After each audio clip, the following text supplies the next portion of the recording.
Nay! Tay! Oh. Anak! Gerald! Ay, Gina. Tay.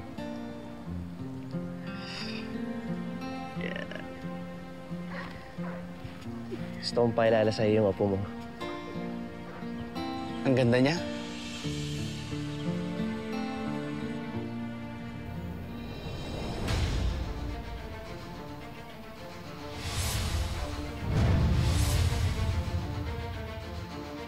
Mana sa'yo, Gina. Pwede ko ba siyang buhatin?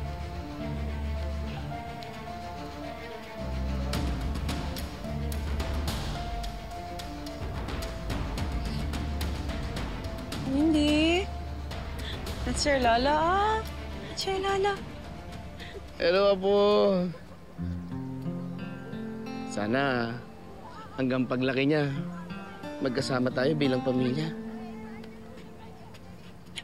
Sinabi ko naman po sa inyo na tutulungan ko kayong makalapit kay Daddy. Tutuparin ko naman po yan. At sana dumating ang panahon na mapatawad ako ng Lolo Robert mo. Salamat, ha. Ay, kumain muna tayo, ha? Kakain muna tayo na, Mindy. Halika na, halika na. Hello.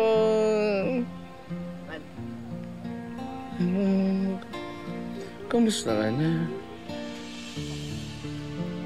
Kaya pala pinahintulutan ng Panginoon na makaligtas ako. Dahil bukod sa'yo, meron akong apong babalikan.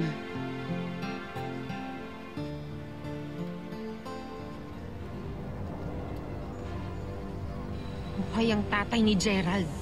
At siya ang pilit na tinatago nila dahil mortal na kaaway siya ni Robert.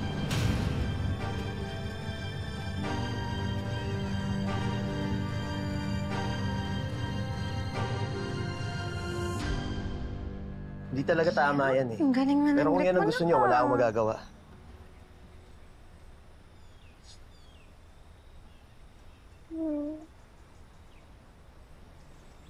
Gusto mo kay Daddy?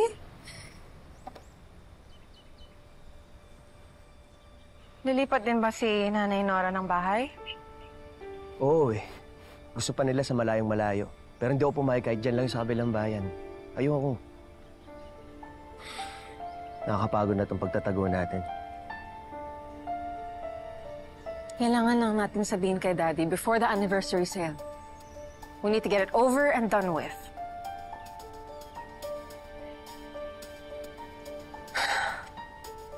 Gusto mo kay Daddy? Yeah? Diyos naman, Mindy, baby. Mindy. Gutom na yata ito, mahal. Nasaan yung bib mo? Nasaan yung bib mo? Ha? Opo. Oh, ang hirap magpalaki ng nanay.